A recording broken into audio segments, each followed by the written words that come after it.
রাধে বন্ধুরা, twin Gopal lifestyle চ্যানেলে আপনাদের সবাইকে স্বাগত। তো আপনাদের সবাইকে সাথে নিয়ে আজকের ব্লগটা স্টার্ট করছি। তো আশা করি আমার আজকের ব্লগটা আপনাদের ভালো লাগবে। তো আজ হচ্ছে রবিবার। তো এখন দেখুন আপনাদের প্রিয় ছোট্ট গোপাল তার বাপের সাথে খেলা করছে। তো বাপির সঙ্গে ও তো সময় কাটাতে খুব কমই পায়, কারণ বাপি তো বেশিরভাগ সময়টাই বাজারে থাকে। তো যেটুকু সময় পায় সেটুকু সময় বাপির সাথে একটু মজা করে নেয়। তো বাপি যখন বাজারে যায় সকালে, তখন গোপাল সোনা উঠলে তবে ওর সঙ্গে সময় কাটাতে পায়। না হলেও যখন ঘুমায়, মানে যেদিনকে একটু দেরি করে ঘুম থেকে ওঠে সেদিনকার হয় না। আর দুপুরেও তাই, এক একদিন ঘুমিয়ে যায়, এক একদিন জেগে থাকে। আর বাপি তো রাত 10টার সময় আসে, তখনও গোপাল সোনা ঘুমিয়ে যায়। তো দেখুন, আমি এদিকে আমার বেডরুমটা ঝাড়তে লেগে পড়েছি। তো এই বাংকারের দিকটা খুব নোংরা হয়, কেননা এটা চাপা থাকে।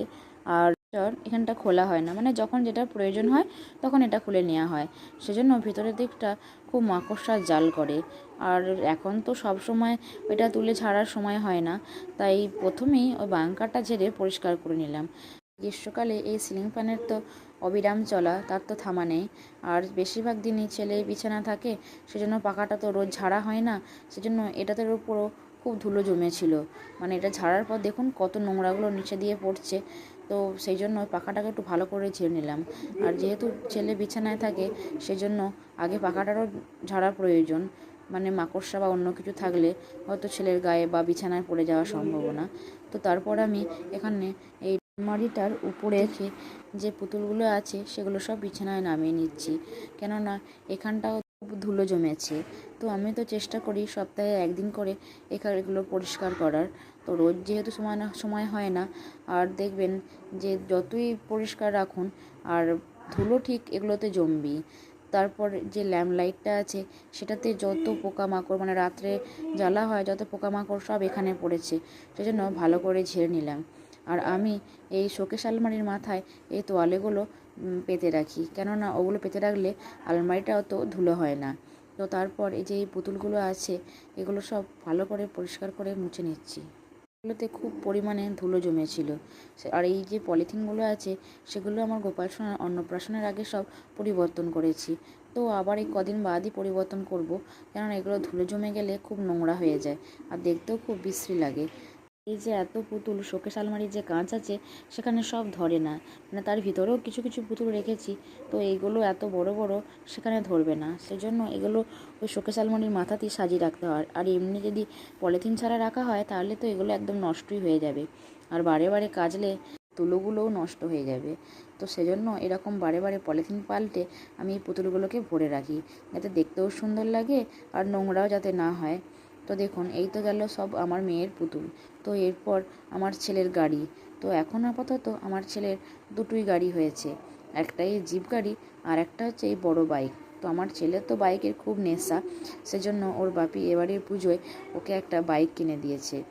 যখনই রাস্তা দিয়ে কোনো বাইক পেরিয়ে যায় ও একভাবে সেটা দেখতে থাকে। তো দেখুন, আমার এগুলো সব ভালো করে মোছা হয়ে গেছে। এরপর আমি একে একে সব আলমারির মাথায় সাজিয়ে দিলাম। হয়ে গেলে পুতুলগুলো এই ময়ূরের পালক দুটো বসিয়ে দিলাম। আমার এই ময়ূরের পালকগুলো খুব পছন্দের। আর এই দেখুন, আমার ছেলের অন্নপ্রাশনের টোপরটা, এটা আমি খুব যত্ন করে রেখে দিয়েছি, যে এটা আমার ছেলের অন্নপ্রাশনের একটা খুব সুন্দর স্মৃতি। তো এটাকেও আমি ধুলো হতে দিই না, সেজন্য একটা পলিথিনে করে মুড়ে রেখেছি। আবার প্রয়োজন হলে এই পলিথিনটা পাল্টেও দেবো। তো এরপরে গাড়ি, এই পুতুল, হাঁস, এগুলো সব সাজিয়ে দিলাম। তো এগুলো প্রায় দিনে আমি একটু একটু মোছামুছি করে নিই, যাতে নোংরা না হয়। তো তারপর আমি সব ঝাড়াঝুড়ি করে নিয়ে এই রুমটা একটু ঝাঁটা দিয়ে দিচ্ছি, কেননা যত ঝুল বা নোংরাগুলো পড়েছে সেগুলো সব না বার করলে আমি যখন আবার মোছামুছি করব, তখন সেগুলো আবার এই ধুলোগুলো উড়ে বসে যাবে। তো সেজন্য মোছামুছির আগে একটু ভালো করে ঝাঁটা দিয়ে নিলাম। তো তারপর এই কলিন দিয়ে প্রথমে এই শোকেস আলমারির যে কাঁচটা আছে পরিষ্কার করে মুছে দিচ্ছি। আর দেখবেন কলিন দিলে এই কাঁচগুলো খুব চকচক করে, একদম নতুনের মতো। তো সেজন্য সব কাঁচগুলি আমি কলিন দিয়ে মুছে নিলাম। আর শোকেস আলমারির ভিতরে মানে কাঁচের ভিতরে যেগুলো ভরা আছে সেগুলো প্রায় মাসে একবার করে বাগালেও পরিষ্কার থাকে, মানে ধুলো বা নোংরা কিছু হয় না। একটু সাজানো উল্টোপাল্টা হয়, সেগুলো আবার নতুন করে সাজিয়ে নিই। আর এই যে দুটো খাঁজ দেখতে পাচ্ছেন, এগুলো তো রোজ মুছতে হয়, কেননা এগুলোতে প্রতিদিনই ধুলো পড়ে।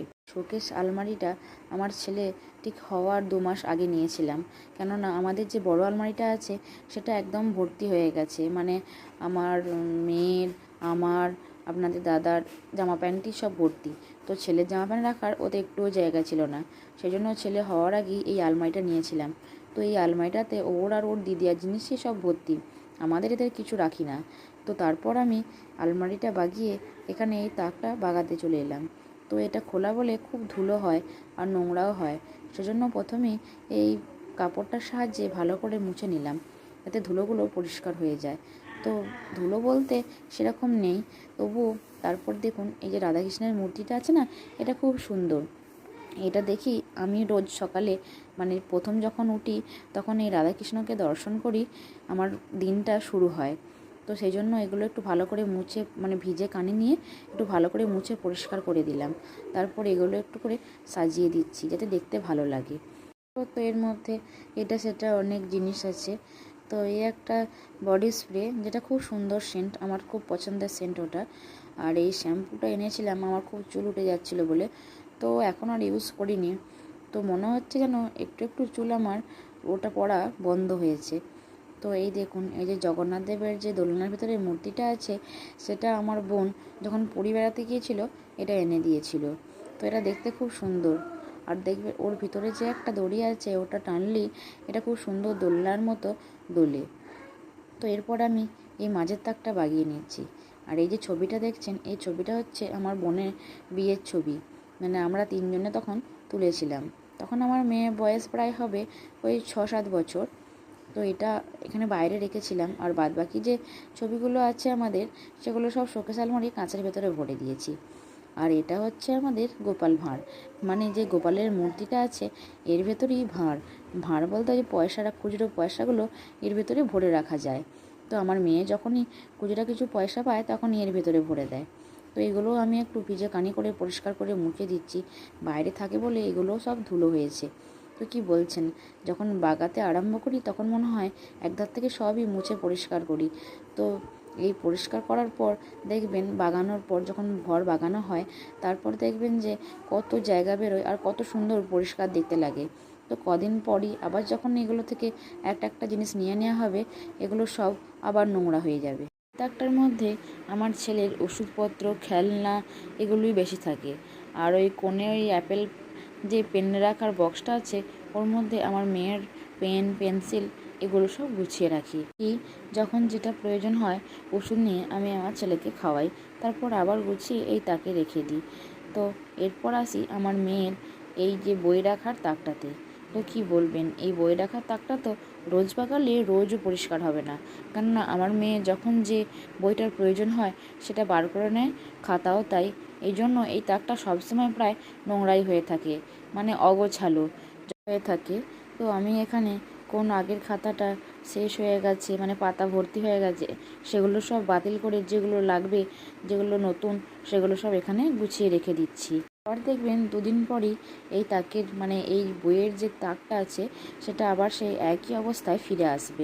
এইগুলোর মধ্যে সব এতগুলো খাতা সব ফুরিয়ে গেছে, মানে বাতিল হয়ে গেছে। তো এরপরে এই জামা কাপড় রাখার আলনাটা আমি একটু গুছিয়ে রাখবো, মানে প্রয়োজনীয় অপ্রয়োজনীয় অনেক জিনিসই এর মধ্যে থাকে।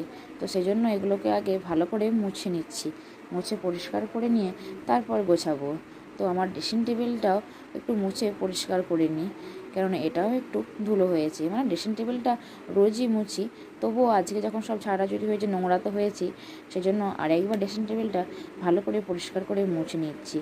আর এই ড্রেসিং টেবিলের কাঁচটাও একটু কলিন দিয়ে ভালো করে মুছে নিলাম। দেখুন কেমন কাঁচটা চকচক করছে, একদম পুরো স্বচ্ছভাবে দেখা যাচ্ছে। তো পরিষ্কার পরিচ্ছন্ন ঘর কিন্তু সত্যিই খুব ভালো লাগে। তো এরপর আমি আমার বেডশিটটাও চেঞ্জ করে নিলাম। পুরো রুমটা এত সুন্দর করে পরিষ্কার করার পর কেমন লাগছে একবার দেখে নিন। তো আমি একধার থেকে পুরো রুমটাকে আপনাদের দেখাই, তো কেমন লাগছে আমাকে কিন্তু অবশ্যই আপনারা কমেন্ট করে জানাবেন। যে আমার রুমটা কেমন সাজানো হলো। তো আজকের ভিডিওটা এই পর্যন্তই, আবার দেখা হচ্ছে নেক্সট ভিডিওতে। রাধে রাধে।